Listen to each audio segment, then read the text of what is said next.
जैसे कि हमने डिस्कस किया है बहुत सारे इन्वेस्टमेंट ऑप्शन के बारे में, आज मैं डिस्कस करूंगा एक और इन्वेस्टमेंट ऑप्शन के बारे में जो कि बहुत अच्छा इन्वेस्टमेंट ऑप्शन हो सकता है आपके लिए।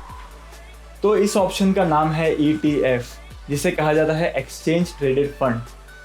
तो आज की वीडियो में हम समझेंगे एक्सचेंज ट्रेडेड फंड होते कैसे हैं, इनमें इन्वेस्ट कैसे किया जाता है और किस तरीके से आप इन्हें बेचकर रिडीम करके आपका प्रॉफिट बुक करके बाहर निकल सकते। मैं अपने 15 क्लाइंट्स के अकाउंट्स मैनेज करता हूं और मैं आपको वही बताऊंगा जो मैं यूज़ करता हूं डेली लाइफ में और जो मुझे एक्सपीरियंस होता है। तो इसीलिए वीडियो को कर दीजिए लाइक, शेयर और चैनल को कर दीजिए सब्सक्राइब। एक्सचेंज ट्रेडेड फंड को समझने के लिए हम पहले समझते हैं ETF और इंडेक्स फंड्स को।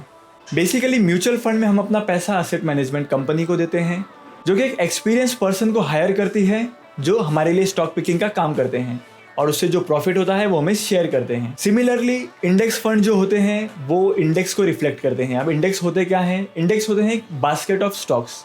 अब बात करते हैं इंडेक्स की। सेंसेक्स 30 देश की सबसे बड़ी कंपनी का ग्रुप है। सिमिलरली वैसे ही निफ्टी है 50 कंपनी का ग्रुप, जो 50 सबसे बड़ी कंपनी है उनका ग्रुप, और उस फंड को कहा जाता है निफ्टी इंडेक्स। सिमिलरली ऐसे बहुत सारे बास्केट है इन्वेस्टमेंट्स के लिए जिसमें आप डायरेक्टली इन्वेस्टमेंट कर सकते हो। आपको बेसिक आइडिया लग ही गया होगा कि म्यूचुअल फंड और इंडेक्स फंड होते क्या हैं।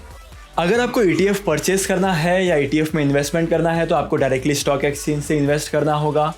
आपको किसी भी कंपनी के पास जाकर आप ETF को परचेस नहीं कर सकते हो। एक्सचेंज ट्रेडेड फंड भी इंडेक्स फंड की तरह होते हैं जिन्हें एक्टिवली मैनेज नहीं किया जाता है, जिनके लिए कोई अलग से फंड मैनेजर अपॉइंट नहीं किया जाता है। इन्हें सिंपली इन्वेस्ट किया जाता है इंडेक्स के फंड में। इंडेक्स में जो भी कंपनीज होती हैं उनमें इन्वेस्ट किया जाता है डायरेक्टली। अब हम कंपेयर करेंगे म्यूचुअल फंड्स और एक्सचेंज ट्रेडेड फंड्स को। इन दोनों में क्या डिफरेंसेस है और कौन सा ऑप्शन आपके लिए बेटर होगा। म्यूचुअल फंड में आप कभी भी इन्वेस्टमेंट कर सकते हो as per your choice, but जब भी उसके यूनिट आपके अकाउंट में आएंगे तो उसके NAV और जो यूनिट आपके अकाउंट में आएंगे उनके जो प्राइस होंगे इनमें बहुत बड़ा फर्क होगा। अब हम बात करते हैं एक्सचेंज ट्रेडेड फंड की।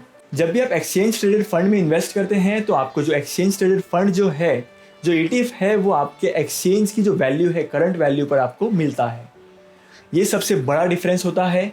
यहाँ पे आपके अगर दोनों की कंपैरिजन करके बात करूँ तो यहाँ पे आपके ETF में थोड़े से पैसे बच जाते हैं। म्यूचुअल फंड में आप कभी भी आपकी इन्वेस्टमेंट को बेच सकते हो। यहाँ पे कंपनी आपको जब भी आप इन्वेस्टमेंट को बेचोगे तब आपको आपके पैसे आपको लौटा देगी। अगर आप कभी भी बेचना चाहोगे एक्सचेंज ट्रेडेड फंड को तो आपको इंतजार करना पड़ेगा एक सेलर का, बिकॉज एक्सचेंज ट्रेडेड फंड जो है वो एक्सचेंज पर ट्रेड होता है और आपको कभी भी खरीदने या बेचने के टाइम पे बायर या सेलर का इंतजार करना पड़ेगा। तो इसके लिए कभी कभार बहुत ज़्यादा लंबा टाइम लग जाता है as compared to mutual fund investment से। तो ये थे नॉर्मल बेसिक से दो डिफरेंसेस म्यूचुअल फंड और ETFs में। अब हम बात करते हैं आपके लिए कौन सा ऑप्शन बेटर होगा। म्यूचुअल फंड इन्वेस्टमेंट का सबसे बड़ा फायदा ये है कि आप अपनी इन्वेस्टमेंट को कभी भी बेच सकते हो और अपना प्रॉफिट आप बुक करके अपना इन्वेस्टमेंट जो है वो इन्वेस्टमेंट के पैसे आप रिटर्न ले सकते हो। बट एक्सचेंज ट्रेडेड फंड में क्या होगा कि आप अपोजिट इन्वेस्टर का इंतजार करना पड़ेगा। बट एक्सचेंज ट्रेडेड फंड में आपको बेचने के लिए किसी भी बायर का इंतजार करना पड़ेगा। जब तक आपको बायर मिलेगा नहीं तब तक आप उसे बेच नहीं। अब म्यूचुअल फंड और ETFs में से कौन सा ऑप्शन बेटर है? तो मैं प्रीफर करता हूँ म्यूचुअल फंड को, क्योंकि यहाँ पे इन्वेस्टमेंट को रिडीम करने के ऑप्शन बहुत सिंपल है और मैं अपने पैसे को कभी भी निकाल सकता हूँ। अगर आपको इस वीडियो का कंटेंट वैल्यूएबल लगा है तो इस वीडियो को लाइक कीजिए, शेयर कीजिए और चैनल को सब्सक्राइब कीजिए। मैं मिलूंगा अगले वीडियो में नए टॉपिक के साथ। तब तक के लिए